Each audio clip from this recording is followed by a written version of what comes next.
cómo pagar la universidad en Estados Unidos, qué puertas tienen para poder venirse a estudiar a Estados Unidos en cuanto a los pagos, cómo se debe hacer todo el proceso. No lo vamos a hacer con puntos y detalles, una información bastante amplia y bastante de mucha información, pues, ¿no? Que lo que queremos es darles puntos y detalles que son importantes y que conozcan de que sí se puede estudiar en Estados Unidos y que sí se puede pagar la universidad en Estados Unidos y cuáles son todos los pasos que hay que seguir para ello, ¿no? Este webinar, más que todo, es para las personas que creen que pagar la universidad de tus hijos solo depende de ti. Y ya van a ver que no nada más depende de ti. Te has sentido culpable pensando que tu hijo no podrá continuar en los estudios porque creen que no pueden pagar una universidad en Estados Unidos.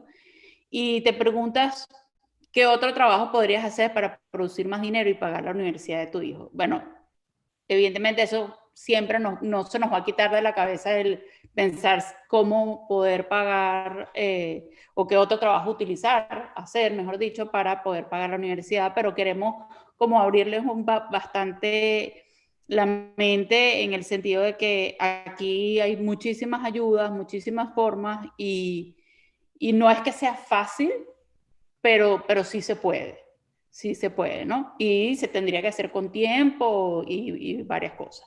Para eso está aquí nuestro asesor financiero, especialista en toda la parte de college y pagos de financiamiento de las universidades, Orlando Story.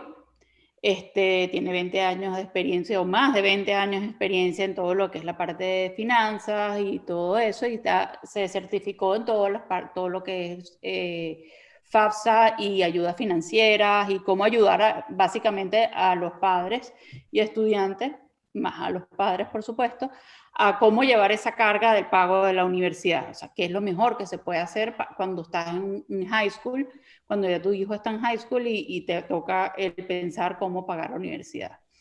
Yo soy Andrea Meserane, tengo 8 años de experiencia en el departamento de counseling. Creé AMS pensando justamente en familias latinas que llegan y estamos bastante perdidos en todo lo que es el proceso de aplicación en las universidades. Muchas cosas que no conocemos y que no estamos acostumbrados en nuestros países latinos a llevar a cabo y a veces te abrumas y te llenas la cabeza y dices, wow, no lo voy a poder lograr porque es demasiada información. Pues bueno, o sea, como mamá de 4 y con experiencia ya de haber llevado hijos a la universidad y con mi experiencia de trabajo, creamos o creé AMS para poderlos ayudar a ustedes y poderlos guiar en lo que más se pueda y un acompañamiento fijo con sus hijos para todo lo que es ese proceso que hay que hacer desde 9º grado hasta que entran a la universidad, ¿no? Ahora sí les voy a dejar la palabra a Orlando, que es el que nos va a explicar y nos va a enseñar todo lo que son los pasos para, para los estudios aquí en Estados Unidos en cuanto a la parte de finanzas. Hola María Andrea, buenas noches para todos los participantes y gracias por darnos esta oportunidad para poder compartir esta información valiosa y de mucho sentido práctico. Y la pregunta a responder, ¿se puede estudiar en Estados Unidos aún con estos altos costos de matrícula? Sabemos que llevar a un joven a estos 4 años de carrera más, si es leyes, medicina, veterinaria, es todavía más. Y la respuesta es sí se puede. Y todo comienza por hacer un plan estratégico o ordenar vamos a decir, las actividades que tanto el estudiante y la familia va a realizar. Y a mí me gusta mucho abrir estas presentaciones con lo siguiente. Hay una incertidumbre por evento. Y esta incertidumbre, vamos a decir, es de este tamaño. Y hay una incertidumbre por desconocimiento o por inacción. Entonces, la incertidumbre se convierte de este tamaño. Y es todo lo que escucha uno de otros padres, lo que ves en una noticia y que puede ser real como puede ser un caso muy particular. Entonces, la idea de que ustedes tengan esta información es de que nos enfoquemos en la incertidumbre por el evento. Y yo les voy a comentar claramente qué es la incertidumbre por el evento. Cuando nosotros íbamos a ser padres, el médico obstetra nos dijo, mire, su hijo, por ejemplo, va a nacer el 15 de septiembre. Entonces, bueno, o sea, es más o menos la fecha esperada y bueno, salió la abuelita y dijo, oye, ojalá nazca el 5 de septiembre porque es el día de San Lorenzo, y otro dijo, no, el 16 porque es el cumpleaños de la primita, y bueno, se creó mucha expectativa con respecto a ese evento. Y lo que va a pasar es que cuando ese niño decida conocer el mundo, venir al mundo, va a ver la fecha y será esa la fecha. Es el evento. Pero, ¿qué sucede? ¿Cuál es la incertidumbre por desinformación o inactividad? Y es la siguiente. Bueno, mira, hay que tener el cuarto del bebé listo, tener un Moisés o una cunita para estos primeros días, los pañales, el nombre del bebé, que los padrinos, la madrina dice que ella va a estar fuera hasta el 10 de septiembre, que le esperen a que el niño nazca el 15. Y bueno, llega que el evento sorprende o no es totalmente en línea con lo esperado. Si ese niño llega y nace el 1 de agosto, 6 semanas antes, ¡pum!, viene la crisis familiar o bueno, ¿qué pasó? Entonces, en ese momento, cuando ya el evento tiene lugar y te descontrolas y dejamos de hacer por desconocimiento o por inacción, bueno, la cuna del bebé no estaba lista, la abuelita mandó hacer las tarjetas con el 15 de septiembre y no nos acordamos que el médico y la ciencia es muy clara en decirnos, mire, después del mes 7 tiene que estar preparado para cualquier cosa. Entonces, el evento es el evento y no lo controlamos y va a tener lugar lo que tenga que tener lugar. Pero todo lo demás que nosotros hacemos o dejamos de hacer, lo podemos construir, lo podemos hacer una incertidumbre o podemos entenderlo, podemos conocerlo, aplicarlo en nuestro caso y dejar solamente la incertidumbre por el evento. Entonces, yo comienzo con esta explicación. ¿Por qué? Porque que cuando nuestros hijos deciden aplicar a universidades o están iniciando este proceso, es algo muy emotivo, de muchas expectativas, donde papá, mamá y el estudiante tienen sus prioridades y nos olvidamos de que, bueno, hay unas realidades que es las admisiones, cuánto nos van a dar de financial aid y cuánto es el compromiso de presupuesto familiar o de actividades que está asumiendo la familia. Entonces, yo creo, de nuevo, Orlando, perdón que te interrumpa, pero yo creo no es que se nos olvida esa parte del fin, es tanta la emoción del niño llegar a un senior year y de que llegaron y dicen, ya, este va a ser mi último año, ahora me voy a ir, tengo una libertad de irme a donde yo quiera, de vivir una nueva vida, que el estudiante no ve la manera de la parte de dinero, pues vamos a ver así, él no le importa qué universidad escoger, él no está pensando, o ella no están pensando este cuesta más, este cuesta menos, en este me pueden dar una beca, en este no. Son muy pocos los casos que tú ves estudiantes que en verdad se enfocan y dicen, no, bueno, yo sí quisiera seguir estudiando y necesito una beca para esto o para aquello. Entonces, ahí viene con lo que tú decías de, bueno, entramos en ese mundo de alegría, de ansiedad, de todo, vamos a ayudar al estudiante y cuando tienen todas las universidades o los aceptan en varias universidades y van a escogerla, es cuando se dan cuenta de que, ok, mi hijo escogió esta u otra y no nos fijamos en cuánto cuesta esta y cuánto cuesta la otra. Hemos debido de haber pedido una beca o hemos pedido de haber pedido alguna ayuda.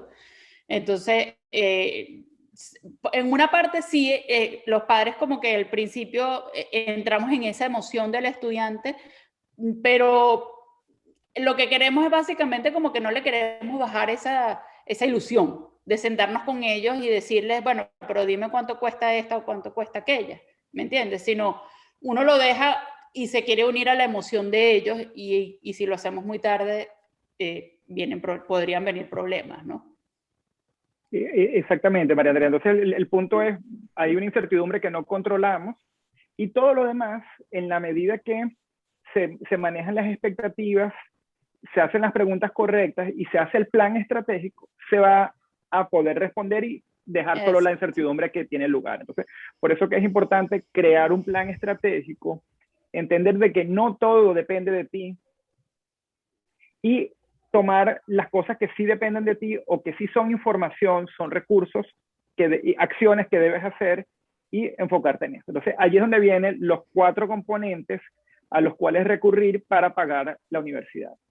Y para simplificarlo, yo digo que esto es como una mesa con sus 4 patas. Entonces, hay una pata mágica que a todos los papás le encantan y son las becas. Entonces, esa es la única pata que es mágica porque, bueno, si esa pata está, sostiene la mesa perfecto y todo se nos vuelve relativamente fácil. Sí. Pero la realidad es que esa pata mágica que llega a cubrir más de un 90% del costo de matrícula y de los gastos de vida del estudiante, si está viviendo fuera de su ciudad o de casa de sus padres, esa pata mágica ocurre en menos de un 2-3% de las veces. Pero hay muchísimas otras cosas y las otras 3 patas se pueden balancear. Entonces, la segunda pata es los préstamos estudiantiles, a los cuales a veces tanto las familias como los estudiantes les tienen un poco de temor o distancia, y la realidad es que pueden ser una gran herramienta, una gran ayuda, y que hacen todo el sentido, tanto económico como práctico, porque, bueno, al final estás invirtiendo en educación. O sea, no es que tomaste un financiamiento para irte de fiesta o irte de vacaciones a Hawái, no, es una inversión en la preparación del estudiante. Obviamente tiene unas consideraciones para que sea bien efectivo. El otro punto es los planes de ahorro. Todos aquellos que tienen niños más pequeños, que todavía tienen un tiempito para la universidad, o cuando el niño nace, para mí ese es el mejor punto. Cuando un niño nace, se inicia un plan de ahorro, lo ponemos como el pago de la casa o del carro, nos olvidamos de eso. Oye, eso suma. Cuando ya el niño tiene sus 18 años, eso es una gran contribución para el pago de coche. Y el último es el apoyo familiar. Y de nuevo, el apoyo familiar no necesariamente es agarrar y hacer el cheque completo de la universidad, sino que hay distintas maneras en que eso tenga lugar. Entonces, sí, dijimos que era poco probable conseguir más del 90% de becas, pero sí es mucho más viable entre un 20 y un 60%. Entonces, ya esa pata sostiene una buena parte de la mesa. Había un plan de ahorro que hizo una contribución del 25%. El joven toma otro 20-25% en préstamos estudiantiles. Ya lo último, o el apoyo familiar, ya tiene menos presión o es menos crítico en el proceso. Y de nuevo, esto no es una regla exacta, sino para cada estudiante, para cada familia, esa división entre las 4 patas va a ser distinta, pero como comentamos al principio, María Andrea, no es eso de sentirse solo los padres, decir, bueno, todo el cheque va a venir de mí, y no considerar estas otras patas u otros recursos que están disponibles, y que en la medida que los comienzas a considerar más temprano en el proceso y le das la justa importancia, obviamente que se hace mucho más manejable esa decisión de ir a la universidad.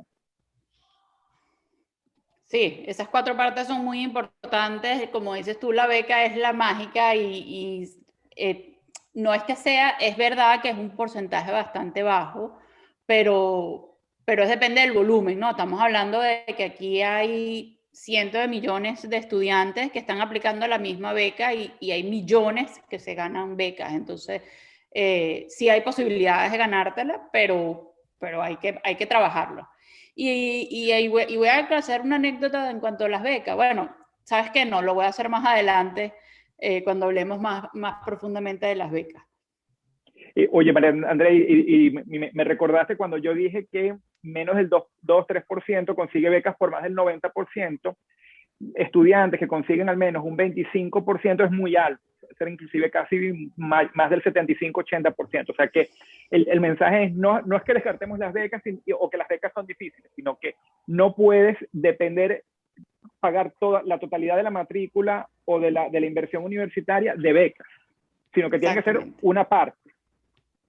Exacto. Ahora volviendo aquí al tema de los planes de ahorros, nosotros que somos hispanos o latinoamericanos y no venimos con este chip, con esta cultura de que uno debe comenzar a ahorrar para la universidad de nuestros hijos, y en buena medida viene porque en Latinoamérica las universidades públicas son bastante accesibles económicamente, inclusive en muchos países o algunas universidades son gratuitas, y aún la universidad privada, aunque definitivamente pues es un reto para algunas familias, es más manejable que cuando lo comparas con los costos americanos o los costos de matrícula en Estados Unidos.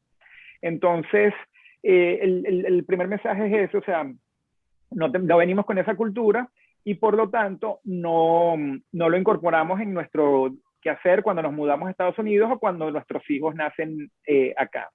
El segundo punto es que a veces no sabemos por dónde comenzar para crear estos planes de ahorros, ni cuál es el que ofrece más beneficios por mi dinero. Entonces, allí nuevamente es conocer, hacer las preguntas correctas, buscar los asesores correctos o buscar las fuentes correctas.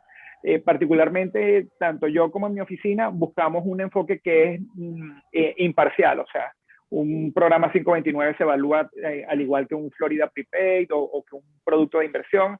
Al final, la respuesta no está en el plan de ahorro, sino en la necesidad de la familia para que llegue al mejor plan. Entonces, eso es importante. Algunas preguntas muy claves que salen siempre es, ¿cuál es la edad del estudiante para comenzar un plan de ahorro? La respuesta es cuando el estudiante nace, pero cualquier momento es bueno para iniciar un plan de ahorro.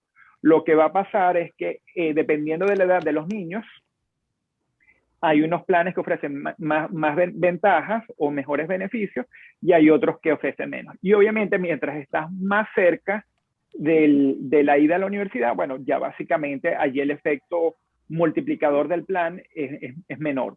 Pero cualquier monto, cualquier edad, siempre es bueno iniciar un plan de ahorro. Y aunque pareciera que el monto no es importante, oye, hace una gran diferencia cuando estás en ese proceso que hablamos, María Andrea, de tomar decisiones, de pagar aplicaciones, de pagar una tutoría. Cualquier ahorro que haya va a ser una cosa con la que la familia va a contar para ese proyecto tan hermoso y tan ambicioso. Totalmente de acuerdo con lo que estás diciendo y voy a acotar un punto, que es importante que a veces las familias pensamos nada más en lo que es el costo de la universidad, ¿no? Y no nos damos cuenta que el estudiante a la final tiene que comer, tiene que vestirse, tiene que divertirse, porque que son la edad también para que se diviertan. Y no pensamos a veces, decimos, bueno, es que yo tengo para pagar la universidad, pero lo tengo justo porque lo guardé para este monto.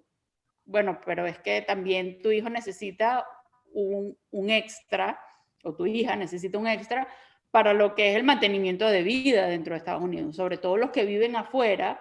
Es muy fácil decir, yo me voy a estudiar a Estados Unidos y entro a la universidad, pero tienen que tomar en cuenta esa plata que tú que vas a invertir también, o hay unas que no es que es inversión, otros son gastos como la diversión, ¿no? Vamos a estar claros, pero que tienes que tomarlos en cuenta cuando estás dentro de Estados Unidos. O sea, que cualquier ahorro que tengan, desde la edad que tengan, siempre es importante tenerlo. No importa, lo vas a usar o lo puedes usar tanto para lo que es el tuition, lo que es el pago de la universidad como tal, como un dorm, un libro o lo que sea que tenga que ver con respecto a la educación de tus hijos. Así es, María Andrea. La otra realidad con la que a veces nos encontramos es, bueno, no pude hacer un plan de ahorros, no tuve la información en el momento adecuado o tenía otras prioridades en ese momento. ¿Qué hago si no tengo un plan de ahorro? Y bueno, como les comenté, hay otras 3 patas en la mesa.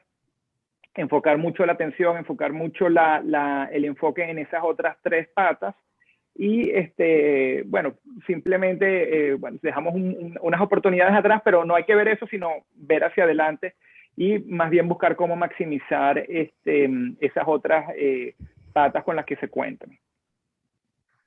María Andrea, Aquí no sé si quieres hablamos, introducir aquí esta parte, por favor. sí, chévere, claro que sí. Aquí hablamos de lo que vivimos de becas y ayudas financieras. Voy a aclarar un punto bastante importante. Hay becas para todo tipo de estudiantes, sean internacionales, sin visa, con visa, hay muchos tipos de becas. Ahora, lo que son ayudas financieras, sí nada más te las dan para residentes y ciudadanos de Estados Unidos, ¿ok?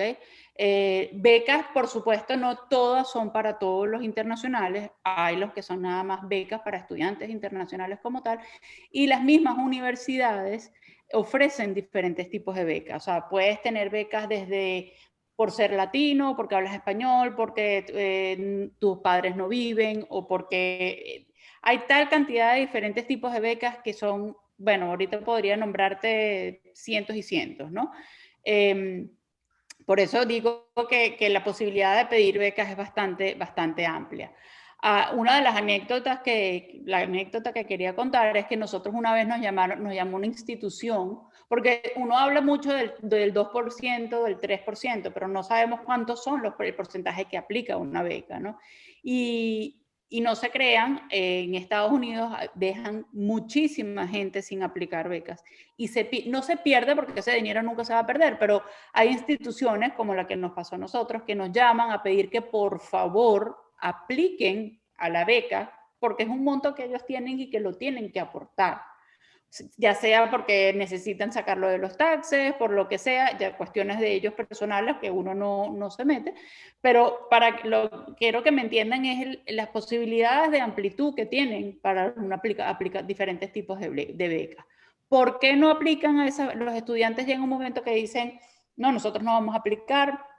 O la mayoría de las veces es por flojera, porque muchas de esas becas, por supuesto, tienen requisitos que ellos tienen que cumplir, ya sea porque tienen que tener buenas notas o porque tienen que tener un GPA, que es un promedio más o menos, o porque tienen que hacer unos ensayos especiales para esa beca. Esos detallitos que entonces los estudiantes dicen, ¿qué? Entonces yo también tengo que hacer esto para aplicar una beca. Y por eso se deja de hacer muchísimas aplicaciones. Hay aplicaciones de becas muy fáciles y de todo tipo, ¿no? Cuando hablamos de matrícula para residentes del estado, es porque cuando los que vivimos aquí en Estados Unidos y tú aplicas a una universidad de tu estado, por ejemplo, en el estado de la Florida hay una beca que se llama, una organización que se llama Bright Future. Bright Future es una organización que viene de la Lotería de la Florida, que otorga becas a los residentes del estado de la Florida que quieren estudiar en las universidades públicas del estado de la Florida. Entonces, eso es un beneficio súper grande cuando, así como en Florida, hay en otros estados, me imagino también muchos, no les sé decir exactamente en cuáles son los estados, pero por supuesto que pueden existir otros estados, ¿no? Además que cuando tú aplicas en el estado que estés, tú aplicas a una universidad dentro de ese estado y tú eres residente de ese estado, la matrícula de la universidad sale muchísimo más barata que si te vas mudando de estado a estado, que es lo típico que le gusta hacer a todos los estudiantes. Si viven en Florida, se quieren ir para Kentucky, y si viven en Kentucky, se quieren ir para Boston, y así. Pero no ven que la parte financiera, si te quedas a estudiar en tu mismo estado, te va a salir mucho más barato, ¿no? Hay la parte gubernamental es lo que yo digo de las ayudas financieras. Aquí los que somos ciudadanos o residentes de Estados Unidos tenemos una ayuda que se llama FAFSA, que es una ayuda gratis que da el gobierno a los estudiantes, pero no te lo da el gobierno directamente a ti, sino cuando tú haces esa aplicación, la aplicación de FAFSA le llega a todas las universidades donde el estudiante está aplicando y las universidades toman la decisión de cuánto se le puede dar a ese estudiante o no de beca o de préstamo o de grant, que es otro tipo de ayuda, dependiendo de lo que tú hayas aplicado en esa FAFSA. FAFSA es una aplicación donde tienes que meter tu vida completa básicamente, o sea, números, taxes, todo, ¿no? Pero suponiendo que, bueno, no eres residente, no eres ciudadano, no puedes aplicar ese tipo de becas, hay becas de todo tipo, hay becas por fundaciones sin fines de lucro, hay becas por organizaciones latinas que los aportan, hay becas de las mismas universidades que las ofrecen, hay becas de estudiantes internacionales, deportivas, académicas, por mérito, es que las hay por cualquier cantidad de cosas, ¿no? Por música, por arte, por cualquier cantidad de factores que uno puede buscar según la necesidad del estudiante, irse envolviendo ahora, como dije anteriormente, es un plus que le tenemos que poner a todo lo que es ese proceso de aplicación a la universidad. Todo el proceso no es fácil, no es corto, es bastante largo, y esto es un puntico más a todo ese proceso que hay que hacer. No es algo que tú vas a aplicar a la universidad y eso ya viene con las becas y las ayudas financieras. No, es algo que tú tienes que hacer, además de todo el proceso de aplicación y de todo lo que tú tienes que hacer con las becas. Como dijo Orlando, sí, el porcentaje es bajo, no sabemos cuánto es el porcentaje que se aplica realmente a becas aquí en Estados Unidos. Por experiencia, no hemos tenido ni un caso donde no se les haya dado, así sea, una parte de beca al estudiante. Hay muchas veces que dan, como dije antes, una beca y dan un préstamo y te ofrecen, bueno, y te damos este préstamo y además te damos trabajo en la universidad y tú ahí escoges a ver qué es lo que mejor te convenga, ¿no? Y si es una beca que tú estás aplicando aparte por fuera, no importa la cantidad de becas que tú apliques. O sea, si tú te ganaste 5 becas de diferentes organizaciones porque tú aplicaste a 15 y te ganaste 5, no importa. O sea, eso es un monto, es un ahorro que tú vas teniendo siempre para tu universidad. La mayoría de las becas o se repite, o sea, o son renovables en el año. Bueno, muchísimas becas son renovables en el año. O sea, quiere decir que si te ganaste $1,000 para tu freshman year, o sea, tu primer año en el college, tú lo vas a volver a renovar para el segundo año. O sea, que a la final te ganaste $4,000 en vez de 1,000. Porque son 4 años de universidad, ¿no? Dependiendo de la carrera que agarres.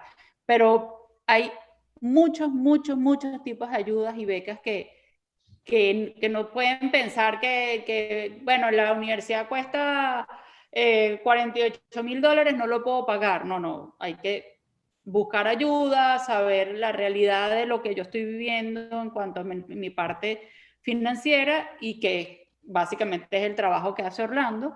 Que lo hace con ustedes y los pone en una línea de, bueno, mira, sí, efectivamente tus hijos quieren aplicar a estas universidades, pero la realidad como familia de ustedes es que es mejor que se tomen estas universidades. Bueno, entonces hablamos de becas. Bueno, entonces vamos a ver, para no quitar todas las universidades o estas tantas universidades, bueno, entonces vamos a buscar las becas, vamos a buscar cómo podemos ayudarnos financieramente para poderlas pagar, ¿no? Ahora María vamos a Andrea, entrar en la...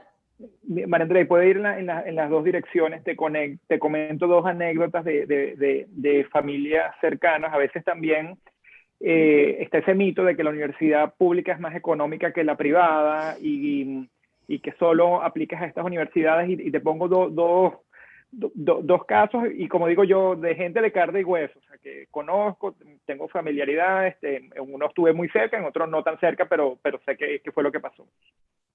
Una familia, la muchacha quería estudiar mercadeo digital, aplicó a varias universidades, entre ellas una universidad privada en Georgia.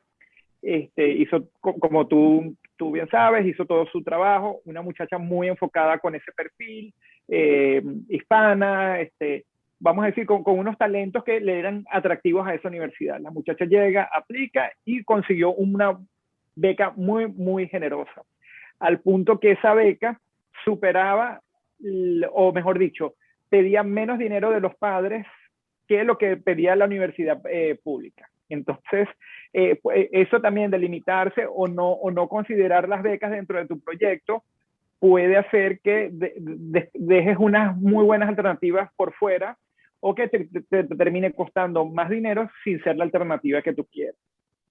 En otro caso, una familia que con un perfil también parecido, el muchacho quería estudiar en mercadeo digital, aplicó universidades privadas, aplicó universidades públicas, al final la matemática quedó muy, muy cercana, pero fíjate, la decisión estuvo basada fuera del contexto económico. O sea, la universidad privada, entre los incentivos, el estar en el Estado, le costaba un poquitico más que la pública, pero él no se fue a la privada porque la universidad privada era una universidad muy de arte, muy de diseño, y él no estaba 100% convencido de que ese fuera su vocación, y se fue a una universidad pública porque si luego que él comenzara a estudiar, el muchacho, no era su vocación, él tenía un campus mucho más grande con otras carreras que le permitía dentro de la universidad cambiarse de major. Entonces, es el caso también de que no necesariamente las respuestas vienen solo por los temas económicos, sino la mejor combinación de factores para el estudiante. Bueno, yo te voy a echar tuvimos nosotros una anécdota hace como 2 años, 3 años, un estudiante en un colegio público aquí en Florida, vivía con sus abuelos, bueno, vive con sus abuelos, llega senior year, va a aplicar a las universidades, los abuelos no tienen ni idea de cómo es el proceso, de nada, lo que tienen que hacer, o sea, nada, ellos lo dejan a él con su colegio haciendo todo lo que es el proceso y todas las cosas. Bueno, lo ayudamos, todo, y cuando le llegan el abuelo ni siquiera sabía a qué universidades él le había aplicado. Cuando la primera aceptación que le llega es Harvard. Por supuesto, el abuelo se vuelve como loco, la Harvard, te vas a ir para Harvard, te vas a ir para Harvard, y el nieto le dice, no, yo todavía no sé para dónde me voy, y el abuelo me llamaba y me decía, pero es que mi nieto es loco, que no sé qué, y entonces yo, no, pero déjelo tranquilo, que él va a decidir, qué tal. Y bueno, lo aceptaron, al tiempito le llegaron como 4 aceptaciones más, pero entre las que les llegó estaba Stanford, que era la que él quería específicamente. Y el abuelo se quedó wow, o sea, porque le llegó Yale, Stanford y Harvard, o sea, las 3 universidades mega top, ¿no? El abuelo dijo, bueno, pero, o sea, se quedó como, bueno, pero ¿cómo crees tú que nosotros vamos a pagar igual cualquiera de estas universidades? Y nos dio la sorpresa de que Stanford no nada más lo aceptó, sino que además lo aceptó con beca completa por los 4 años de carrera, le regaló una computadora y le dio trabajo dentro de la universidad. O sea que el estudiante, o sea, él vivía en Florida, Stanford queda en California, o sea, él voló hasta California con su vida básicamente lista en la universidad y hoy en día ya le queda 1 año por graduarse y está feliz y se lo agradece y trabaja y todas esas posibilidades se pueden conseguir. O sea, que es lo común, no es lo común, pero pasa. Entonces no podemos cerrarnos las puertas a buscar ese tipo de ayudas.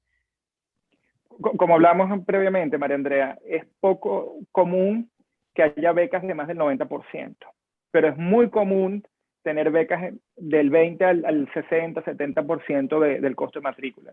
Y si hay unas claves a seguir, uno, hay que buscar esas becas, hay que ser intencional, jugar ese ajedrez de dónde están y buscarlas, o sea, que hacer las aplicaciones y incorporarlo al proceso de selección de universidad o de revisar del estudiante. Y 2, que a veces es una combinación de factores, el ser residente del Estado, el Bright Futures, el pedir una beca por las particularidades del estudiante, si es hispano, si es deportista, si es músico, o sea, al final hay muchísimos talentos y hay muchísimas becas. O sea, lo que sucede es que a veces no se llega a ese nivel de detalle o abruma tanto ese proceso de aplicación que se deja para después y bueno, se pasan los Y se tiempos correspondientes. pasa. Exacto. Ahora vamos a la tercera pata de la mesa, que son los préstamos estudiantiles. Ahí sí te cedo la palabra, que eres tú Exacto. el experto. Exacto. Sí, hay mucho mito con los préstamos estudiantiles y se dicen que, oye, que es muy difícil de obtener, de que porque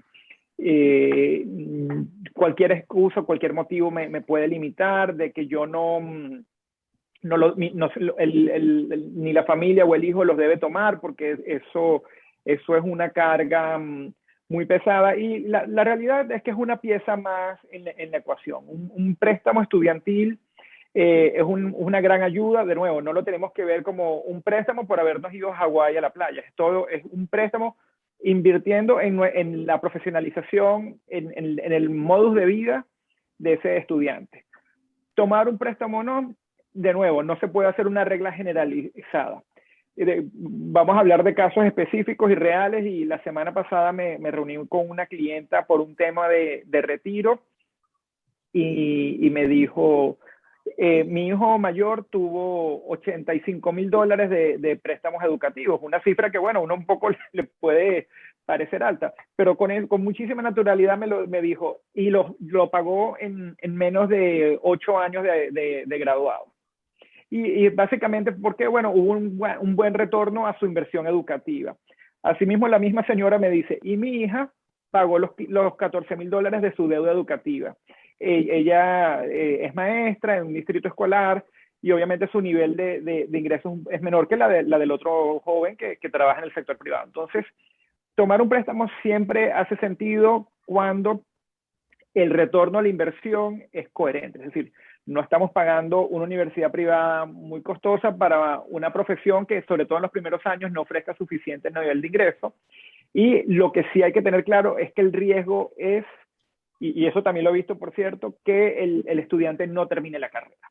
Porque en ese caso queda la deuda, pero no queda el título, no queda esa inversión, no vuelve porque no te incorporas al mercado de trabajo, o tu valor en el mercado de trabajo no incluye ese pago que hiciste. Entonces, tomar un préstamo es sentido mientras que sea interesante la evaluación del costo-beneficio. ¿Quién debe tomar el préstamo? ¿El padre o el estudiante? Yo, como también veo la parte de jubilación, de retiro, siempre busco de que la primera opción del préstamo vaya sobre el estudiante, por varios motivos. El primer motivo es de que el estudiante es el que se está llevando la inversión. Entonces, va a tener toda su vida y como hablamos, si hace mucho sentido, si está bien trabajado ese préstamo, esa inversión se va a pagar en el tiempo, y yo lo he visto en múltiples oportunidades. Sabemos que a veces se llega a un límite, o a veces los padres también quieren, sobre todo, como digo yo, el papá latinoamericano, papá gallina o mamá gallina, quiere también darle las mayores oportunidades o el mayor apoyo a sus hijos. Bueno, en ese momento también hay posibilidades, el padre también o la madre pueden incorporarse en ese proceso de tomar un préstamo. Lo importante nuevamente es que no sea ni una carga exagerada o que desajuste otros aspectos de las finanzas familiares. O sea, bueno, ya eso pone en riesgo un pago de una hipoteca o compromete de manera exagerada el negocio familiar o el retiro, pero si es algo que nuevamente está dentro de unos parámetros manejables para los padres, se sabe que eso se va a pagar en tiempo, bueno, se puede incorporar. Y lo más importante es planificar la toma del préstamo. O sea, hay préstamos que vienen del gobierno, préstamos que vienen del sector privado, préstamos que son muy fáciles de obtener, tienes una página web y te viene el préstamo mágicamente, pero como todo en la vida hay sus particularidades o sus letras pequeñas.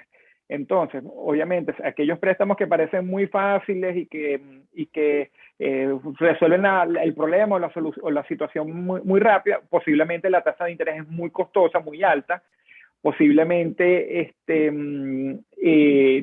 pidan unas garantías o requieran que firmen padre e hijo, mientras que un préstamo del gobierno que va a requerir mucho más papeleo, que va a hacer más preguntas, que a lo mejor la tasa de interés en el principio es más alta. El otro puede ser que la tasa al principio es bajita, pero es tasa libre y el tercer año te lo suben, ¿no? En ese momento que esa familia toma ese préstamo del gobierno, sabe que tiene unas reglas muy claras y hay otros factores que pueden ayudar de que ese préstamo del gobierno sea condenado, como por ejemplo situaciones como lo del COVID. Entonces, lo que pareciera de repente que no es tan atractivo, en el largo plazo es mejor solución. Entonces, por eso es importante planificarlo de manera de buscar la mejor solución y no tomar una decisión apresurada. Yo quería hacer una acotación también en préstamos aquí estudiantiles. Muchísimas veces cuando las universidades, mejor dicho, cuando los estudiantes le piden a la universidad préstamos estudiantiles y el estudiante le dice, mira, yo quisiera trabajar en la universidad, ellos te dejan, o sea, te abren, vamos a decir, como cupos de trabajo pagados, obviamente, donde ese aporte que tú estás pagando se lo puedes ir dando pagando el préstamo también, ¿no? Son aportes, o sea, muchas universidades te dan ok, yo te doy el préstamo, pero trabaja en la universidad, te pagamos y tú aportas el pago al préstamo. No te voy a decir que son sueldos así altísimos, ni mucho menos, pero bueno, es algo que también les llama mucho la atención a los estudiantes, ¿no? Ahora vamos a nuestro, Exacto. perdón. A la última Ahora pata vamos de la... a la última pata de la mesa, que es una parte importante, pero... Exacto. El apoyo familiar y una pata muy importante y de la cual no podemos abusar o poner demasiado peso. Como vimos en el cuadro inicial de la mesa, la única pata mágica es las becas y buscamos siempre que esa pata tenga el mayor peso y si no, esa pata no es perfecta, o sea, supongamos que tenemos solamente 20, 30% allí, si repartimos en otras patas, la mesa queda muy sólida y no se siente tanto el peso. El apoyo familiar, a veces pensamos que es, bueno, hacer el cheque de la matrícula o pagar los gastos del estudiante por esos 4 años, y es una decisión bien cuesta arriba. Entonces, lo interesante es que hay muchas maneras de que ese apoyo familiar fluya, más allá de esa simplicidad de hacer un cheque. Y, por ejemplo, apoyar con los gastos de residencia, a lo mejor la niña o el niño se queda yendo a la universidad en su ciudad, entonces, bueno, obviamente se beneficia de seguir viviendo en casa de los padres. O, bueno, mira, casos que yo también he logrado ver, a lo mejor él se va a Atlanta, y es una familia de Florida, pero el muchacho se va a Atlanta, pero en Atlanta vive la abuelita, vive unos tíos, y los tíos tienen la facilidad de poderlos recibir. Entonces, bueno, es una manera donde a lo mejor no es lo ideal, pero sí es una gran ayuda para que se cumpla ese propósito. Voy a aclarar en ese punto de los gastos de residencia que aquí, así es verdad que hay muchas posibilidades que pueden pasar esos dos casos donde tú acabas de nombrar, aunque hay muchas universidades aquí que te dicen, bueno, mira, nosotros quisiéramos que tú estuvieses en los dorms. Y es como medio obligado, pues mira, porque ellos lo hacen como para que el estudiante empiece a conocer gente, se familiarice con la universidad y toda esa parte. Entonces, en este caso, el apoyo familiar, si tú no lo tienes en residencia, como viviéndolo en tu casa o viviéndolo en casa de un familiar, tú lo puedes tener en una parte del pago del dorm o una parte de ayuda hasta la misma decoración del dorm, ¿no? Eso es un apoyo para ellos también en la parte del apoyo familiar. Y por otro lado, también tenemos a los estudiantes que se van, por ejemplo, hay universidades que no tienen dorms y a veces no tienes dónde dejar a tu hijo porque, bueno, se vinieron de afuera, van a estudiar en Miami-Dade College, por ejemplo, y no, el Miami-Dade College no tiene dorm. Entonces tienes que buscar dónde vivir, dónde alquilar, o sea, esa parte, y eso también no entra dentro de lo que es la matrícula de la universidad ni de lo que es la beca como tal que tú estás buscando, que es para el pago de la universidad, ¿no? Entonces, ese también es un aporte importante, un apoyo importante, mejor dicho, que se le puede dar como familia a los estudiantes. Importante también que la selección de la universidad incluye esas preguntas, porque a veces se supone Sí, de que todas las universidades tienen dorms, o a veces se cuenta de que, como tú bien comentaste, de repente la universidad pone una limitación de que el estudiante durante el primer año vive en los dorms por garantizar el éxito académico y la calidad de la vida estudiantil. Y bueno, se está contemplando más bien eso que viviera fuera. Por eso es exacto. importante siempre planificar cualquier detallito que pueda cambiar la ecuación. Lo otro importante también es la ayuda en los gastos de manutención del estudiante. A lo mejor el estudiante sí se va a vivir a los dorms, a lo mejor el estudiante no está en casa, pero bueno, la familia se compromete, yo te pago el seguro del carro, yo te sigo, consigue tú Exacto. la beca de la universidad, que nosotros, o los temas del tuition, de la matrícula, y la familia apoya con los gastos de día a día de ese estudiante. Y bueno, quizás como ya venía dentro del núcleo familiar contemplado en buena medida esos gastos, no se hace tan crítico. Otras alternativas también del apoyo familiar es apoyo para que el estudiante trabaje.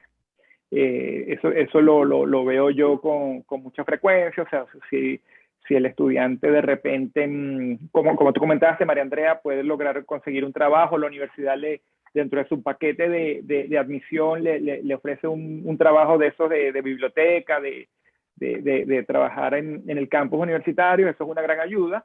Y obviamente que la familia tiene que apoyar un poco en la motivación, en valorar ese esfuerzo que está haciendo el estudiante. A lo mejor se queda trabajando en el verano para ayudar con esos gastos. O sea, hay muchísimas fórmulas. O bueno, lo otro que quizás en Latinoamérica también era muy común o muy popular es trabajar y estudiar.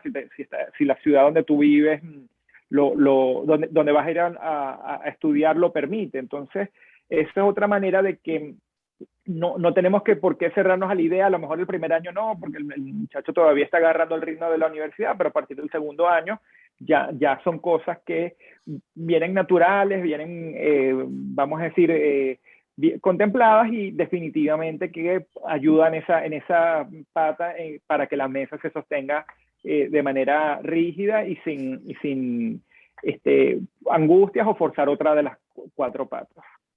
Una de las preguntas que me han hecho varias veces diferentes tipos de familia cuando el estudiante quiere trabajar, entonces a veces los papás le ponen, pero es que no, porque si trabajas entonces no vas a poder estudiar porque el horario, o porque...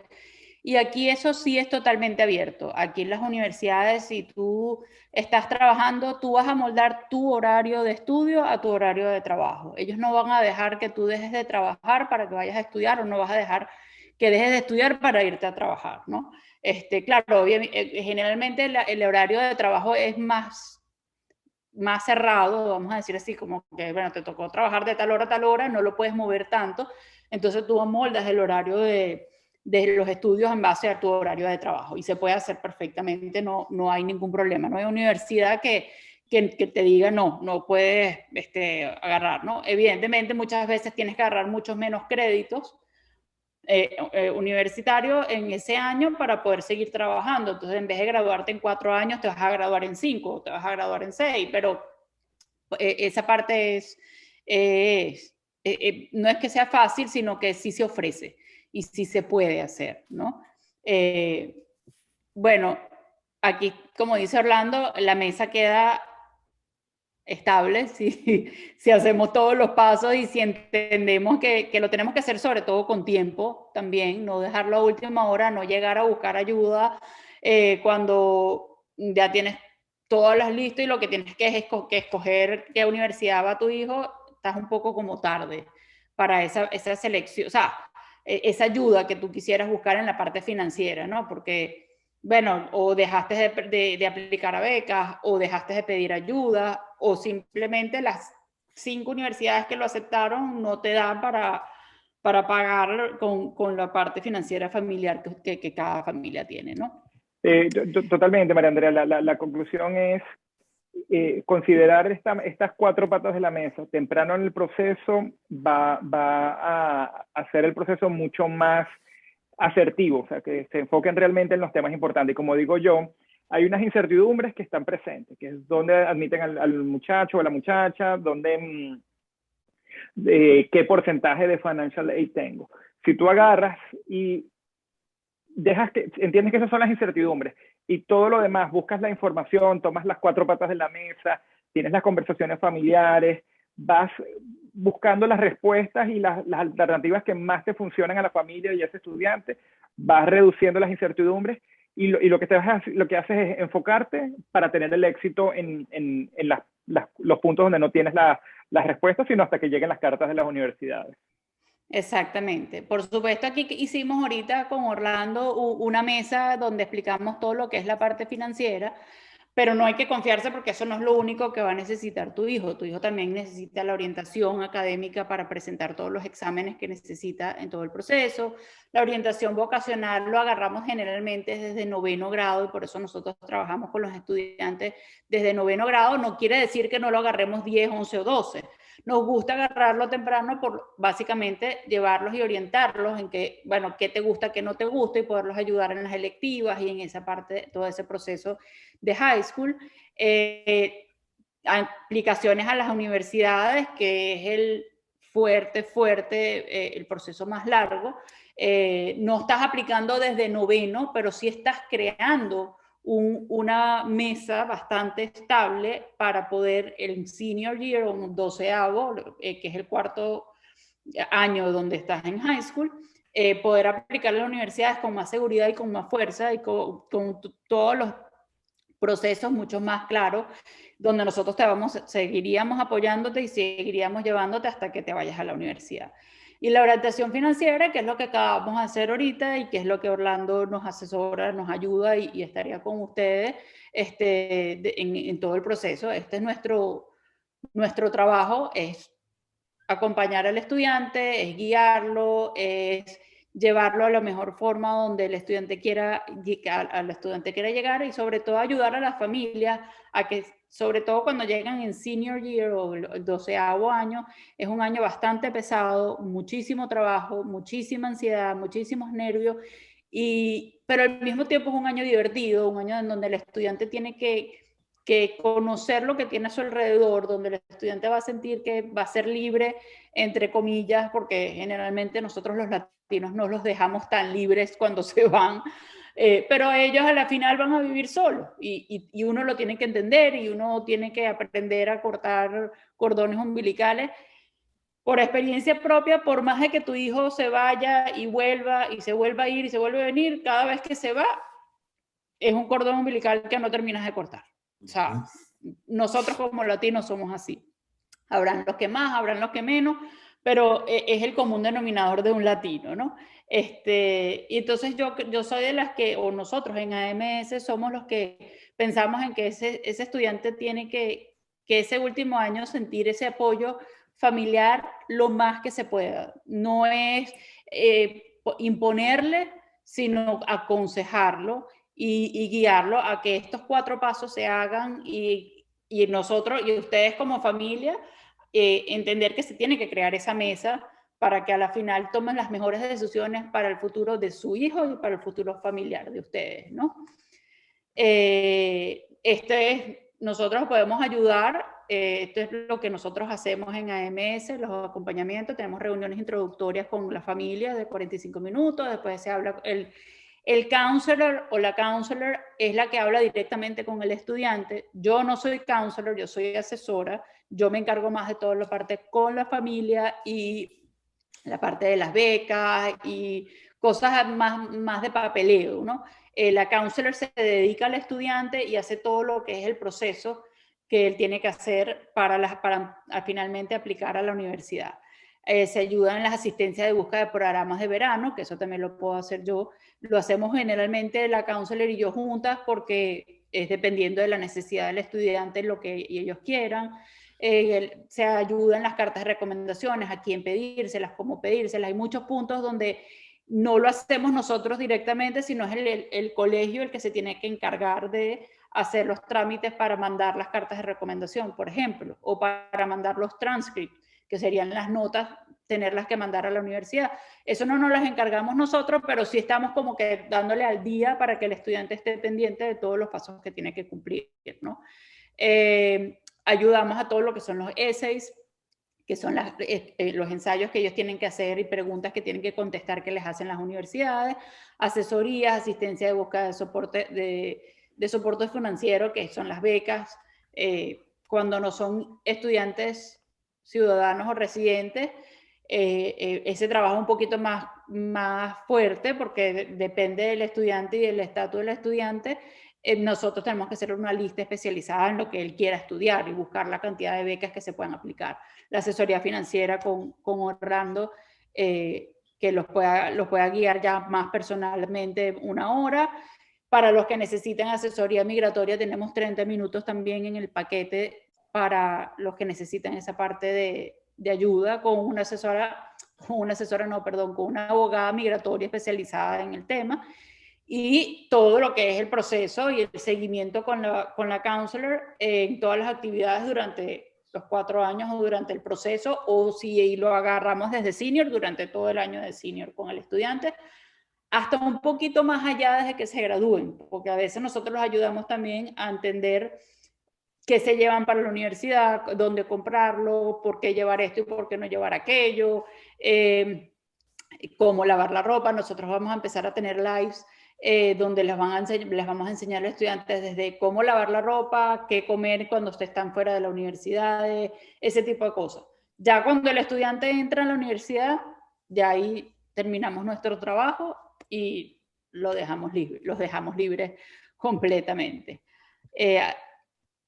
Cuando ustedes ven María Andrea, disculpa María Andrea, no, para completar, si puedes volver a la lámina anterior, porque es muy importante que este acompañamiento es como una sesión inicial que ayuda muchísimo a entender cuáles son las prioridades de trabajo, de enfoque del estudiante y la familia. Porque al final es como hacer la revisión de qué es más importante, dónde hay más brechas o puntos por completar, y obviamente hacer el plan de trabajo. Luego ejecutar el plan de trabajo es otra etapa, pero este acompañamiento inicial, muy sinceramente, cuando lo hemos trabajado, siempre da muy buena feedback de las familias, porque en lugar de tener toda la información dispersa, se sientan contigo y tu equipo y logran decir, bueno, mira, si esto es lo que queremos y por aquí debería comenzar el plan.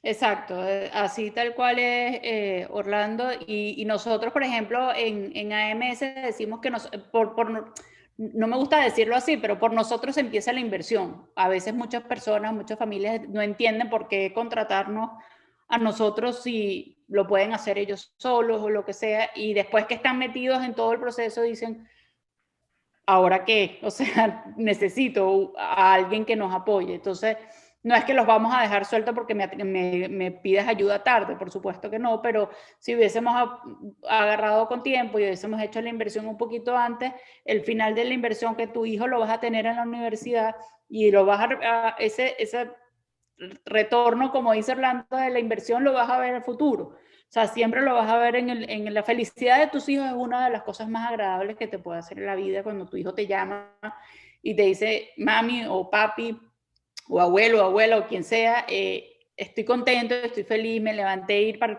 la universidad, para mi clase, y verlos animados. Eso es una de las cosas más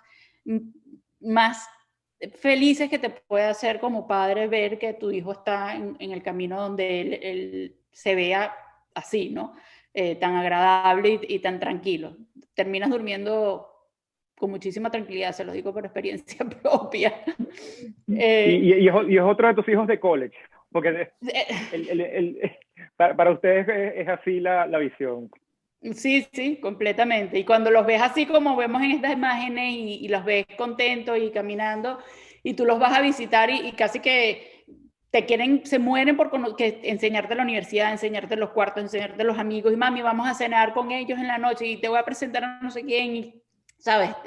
Tú dices, wow, o sea, qué crecimiento y o sea, que adultos terminan siendo en tan poco tiempo de haber tomado esa decisión de irse a la universidad y dejarlos libres, ¿no?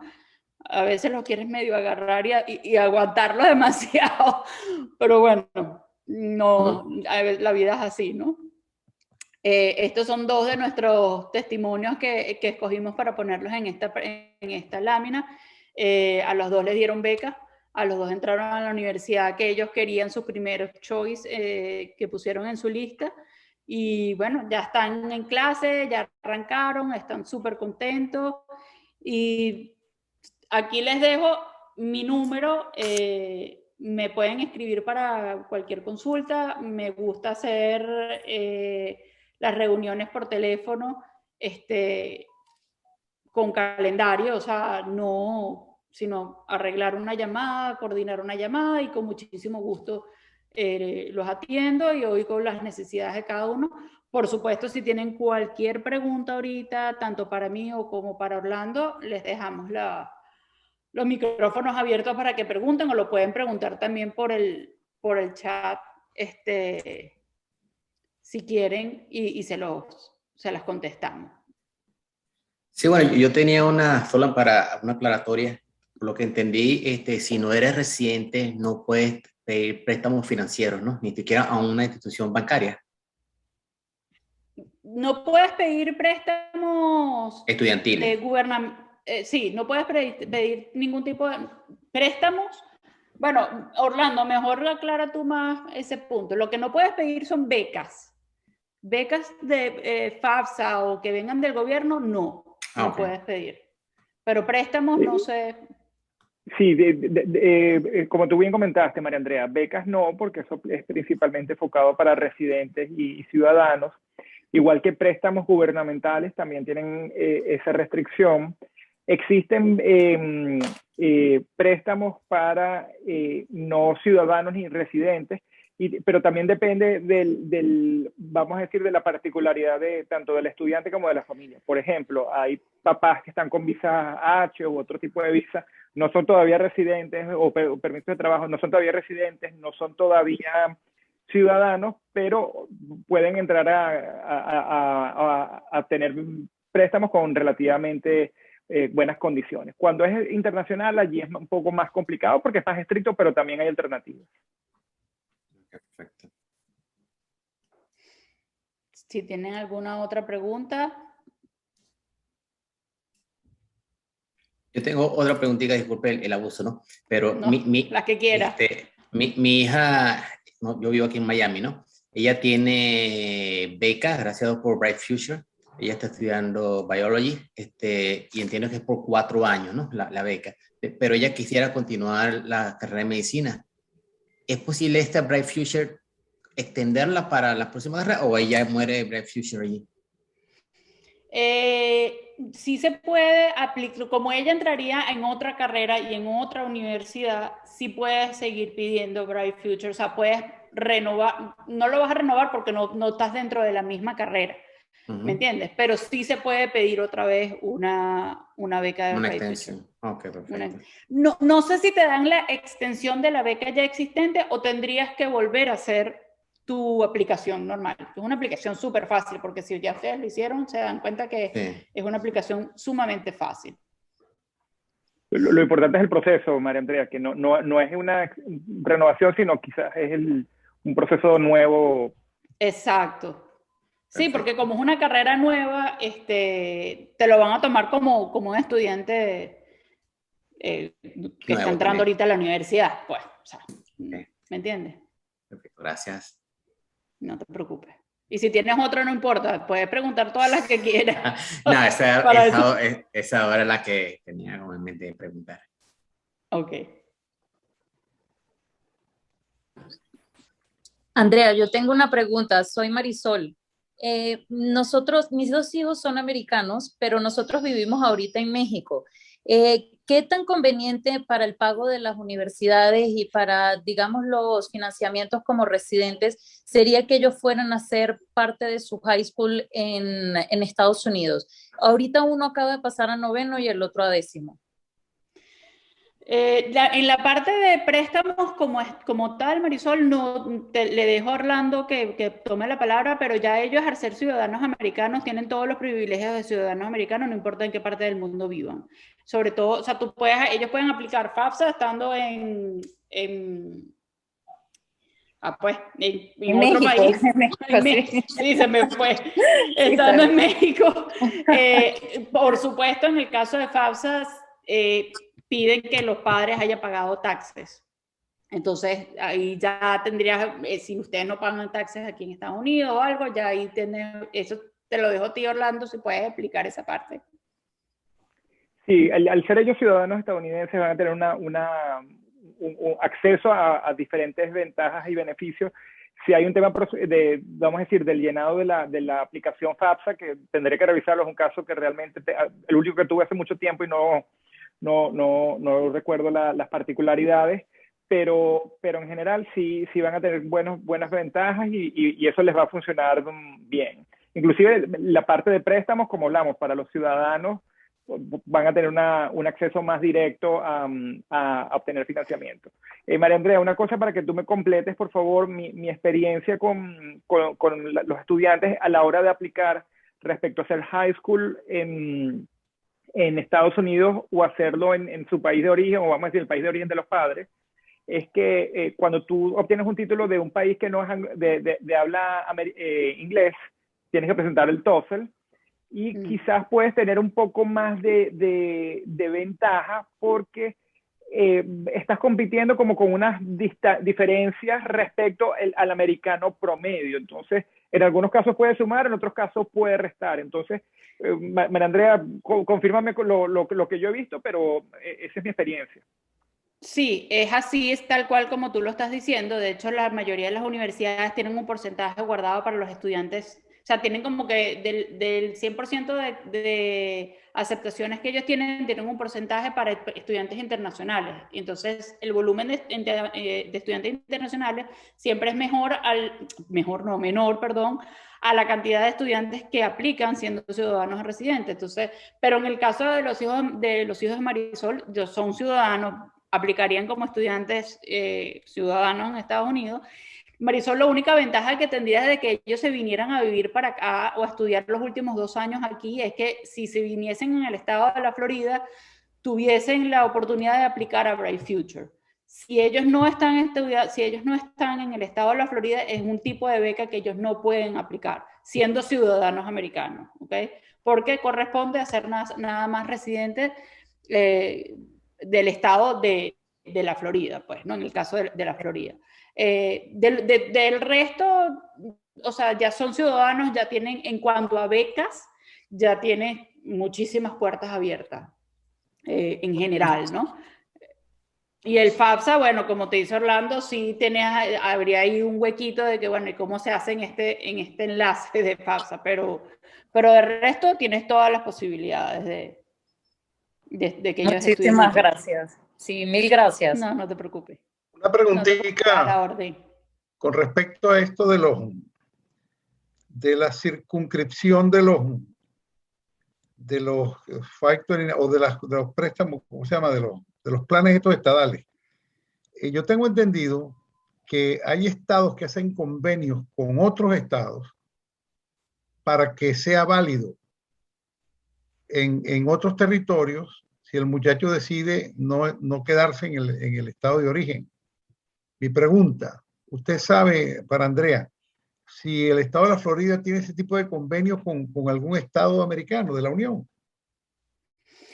En la parte por ejemplo, el préstamo de lo que es el 529, que te lo puede responder mejor Orlando, que yo creo que, si no me equivoco, Orlando, sí tienen unas posibilidades de aplicar a unas universidades fuera del estado de la Florida. En el caso de Bright Future, no, que yo tenga entendido, no tienen con Bright Future no tengo duda, porque eso depende de la lotería del estado y eso es muy puntual aquí. Es nada más cuando tienes los préstamos, el préstamo del 529, ¿no? Sí, no, el que reúnes ¿cómo se llama, Orlando? El que reúnes para... Okay, fíjate, el prepaid, Florida Prepaid. Okay, el Florida Prepaid. Ok, la respuesta es que ese programa es transferible a cualquier otra universidad pública y privada. Lo que puedes perder es algunas ventajas o un mayor retorno. Entonces, sí es transferible y sí lo puedes utilizar. Hay algunos acuerdos que a veces han hecho, pero no manejo el detalle porque están de universidades que, bueno, por ejemplo, entra en UCF y después te vaya a otra universidad y allí como que mueves el programa, pues, pero ya estaba en la Universidad de la Florida. Y lo último, hay estados como South Carolina, North Carolina y Tennessee, que ellos unificaron sus reglas de planes estadales de contribución. Entonces, en ese caso, la contribución que tú haces en cualquiera de esos 3 estados es equivalente para cualquier universidad, pero es porque es un acuerdo que ya está predefinido y marcado. La respuesta es, en el caso de la Florida, ese dinero lo puedes hacer en otras universidades. El tema es de que quizás donde tienes el mayor beneficio o retorno es dentro de la Florida. Sí, claro, yo sé, eso lo puedes hacer de irte a cualquier otro a sabiendas de que allá no te puede alcanzar el dinero. Tengas que ponerle la diferencia. Pero eso que tú nombraste ahorita de las Carolinas y Tennessee, yo sé que existe, pero mi pregunta es saber si Florida tiene ese tipo de convenio con algún otro estado. Yo sé que en el Midwest, a Nebraska, ellos prácticamente están en convenio con los estados vecinos, todos, cosa que es muy interesante, ¿no? Florida, en mi conocimiento, no tiene esos acuerdos. Lo que te digo, hay como unas líneas pequeñas o unos vasos comunicantes que puedes hacer, pero no es algo automático. Es lo que te digo. Algún estudiante que de repente entró a una universidad pública en la Florida y ya estando allí pasa por otras circunstancias a otra universidad en un estado y logran hacer como una equivalencia del tuition. Pero en este momento Florida no lo tiene así automático en mi conocimiento. Muy bien. A Marisol ya te dejamos el contacto abajo, no sé si lo vistes. Claro, ese número pueden contactarte por WhatsApp también, digo, porque a veces el tema es por WhatsApp. Sí, no, por WhatsApp es lo ideal. No, por WhatsApp es lo ideal. El 99% de los mensajes que recibo son por WhatsApp y es donde estoy más pendiente. La verdad es que cuando me mandan por text se me pasa porque como estoy tan pendiente del WhatsApp que el text casi nunca lo veo. O sea que me pueden escribir por WhatsApp perfectamente. El asesoramiento no es nada más para residentes del estado de la Florida, es para todo Estados Unidos y fuera de los Estados Unidos también. Ayudamos, tenemos estudiantes desde Chile, Perú, Venezuela, o sea, que de donde vengan. Voy a aclarar aquí un punto importante que me están preguntando, Victoria, perdón, no sé. Ajá, si el colegio presta asesoramiento, ¿existe alguna diferencia o ventaja de hacerlo con ustedes? La ventaja que tienes de hacerlo con nosotros es que nosotros hacemos todo el asesoramiento personalizado. Todos los colegios aquí en Estados Unidos, la mayoría de los colegios tienen sus counselors. Dependiendo del colegio en el que estén, si es privado o si es público, los counselors se dedican mucho en general a todos los estudiantes. Entonces no tienes ese trabajo personalizado con el estudiante. Muchas veces no tiene el estudiante el tiempo el counselor, el tiempo de sentarse con el estudiante por el volumen que tienen o no se enfocan. En el caso de nosotros es personalizado, es individual, es con el estudiante. Yo soy directamente con ustedes, con los familiares. Es totalmente personalizado y dedicado a cada familia por independiente. Esa es la diferencia. Andrea, también es importante un poco lo que yo he visto de mi lado y por eso el trabajo en equipo. A veces, como tú pusiste en la lámina anterior, o sea, está el tema vocacional, está el tema de las pruebas estandarizadas, está el tema de seleccionar universidades, seleccionar majors, está el tema de la parte económica y de aplicar a becas y grants o ayuda financiera. Entonces, a veces la familia resume, no, yo tengo mi counselor, tengo mi asesor. Y a veces la respuesta se pregunta es, ¿el asesor para qué etapa o para qué actividad? Yo tengo un asesor vocacional. Bueno, maravilloso, eso va a ayudar mucho en la parte vocacional. Pero si los otros componentes del proceso no están claros o requieren ayuda, esa persona posiblemente no maneje totalmente la información. Mientras que con ustedes la gran diferenciación es que, de nuevo, se ven todos los componentes de este proceso y se trabaja, obviamente, con mayor detalle, o vamos a decir, con mayor profundidad en aquellos que requieren más para esa familia, volviendo al punto tuyo de lo personalizado en particular. Pero a mí me ha ayudado mucho cuando que la persona entienda dónde debe enfocarse, porque obviamente eso le ayuda a que el objetivo final se cumpla de mejor manera, que es la admisión en la universidad donde ellos quieren o donde sea el mejor match o calce con las expectativas de la familia del estudiante. Eso es así. Una de las diferencias también que ponemos nosotros muchos, como lo dije antes, también es el tiempo, porque al counselor, o sea, acuérdense que cuando uno empieza en todo el proceso de las aplicaciones, cuando estás en senior, tienes unos deadlines que son muy marcados. Entonces, cuando el counselor te deja pasar un essay porque tú se lo entregaste y ella lo tiene que leer, lo tiene que corregir y devolvértelo, los tiempos son muy importantes. Entonces, para eso estamos nosotros en apoyo. No es que nosotros no queremos quitar el trabajo del counselor en el colegio, nosotros estamos ayudando al counselor del colegio a que este alumno tenga un mejor resultado a la final que le conviene tanto al counselor como al colegio, que el estudiante entre en una universidad o por lo menos la universidad que ellos querían, ¿no? Eso es bastante importante. No te preocupes, Antonio, muchísimas gracias por estar acompañándonos. Es más importante para las becas. Mira, es dependiendo de las becas que tú vayas a coger. En el caso del Bright Future, por darte un ejemplo, ellos hacen su propio GPA. Si estás en un colegio público o un colegio privado, cual tú vas a hacer la aplicación, esa aplicación le llega un link al colegio donde dice Andrea hizo la aplicación de Bright Future, entonces ellos meten tu información de transcript de todas las notas y en base a todas las materias que tú hayas agarrado, ellos sacan su propio GPA. Generalmente lo hacen unweighted, no meten lo que son electivas o hacen PE o ese tipo de cosas, pero a veces ni te preguntan si es GPA o no GPA, o sea, perdón, si es unweighted o weighted, o sea, que en verdad depende de la beca en la que estés agarrando. Quiero saber si FAFSA considera no solo el ingreso, sino... FAFSA considera absolutamente todo. FAFSA ahí tú tienes que meter absolutamente todo. Desde si tienes todos los dependientes que están en tu casa, es que todo, ellos te van a preguntar todo. Orlando tiene mucha experiencia en esa área y todo el proceso de las aplicaciones de FAFSA es una aplicación bastante fastidiosa y tediosa de hacer, que a la final te va a llevar un fruto bastante agradable, ¿no? Cuando te dicen toda la beca que te pueden dar, pero sí te preguntan absolutamente todo. Todo es conveniente que lo pongas.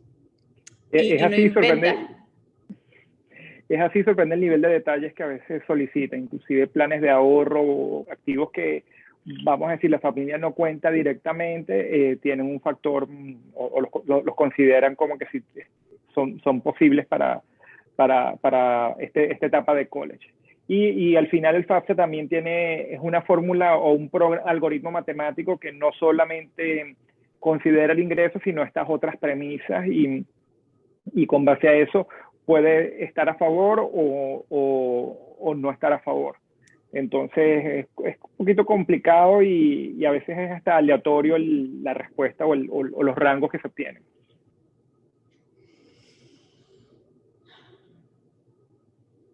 Bueno, yo creo que ahora sí, Orlando, quiero dar las gracias a todos por haber estado aquí con nosotros. Espero les haya servido de bastante ayuda en todo lo que necesiten. Por favor, cualquier cosa, pregunta, ya saben que me pueden escribir por WhatsApp. Me gusta coordinar las llamadas. Tengo en las mañanas o al final de la tarde siempre el mejor momento. O sea que lo que sí no después, los viernes después de las 5 de la tarde, sí, hasta el lunes no veo mucho el teléfono, o sea, cosas muy puntuales, pues. Pero el resto de la semana estoy totalmente a la orden para cualquier duda, cualquier pregunta, me pueden escribir, me pueden mandar correos electrónicos y trataré lo más posible de contestarles lo antes posible. Gracias por toda la información. Feliz noche. Gracias a ti, no, de nada. Gracias, buenas noches.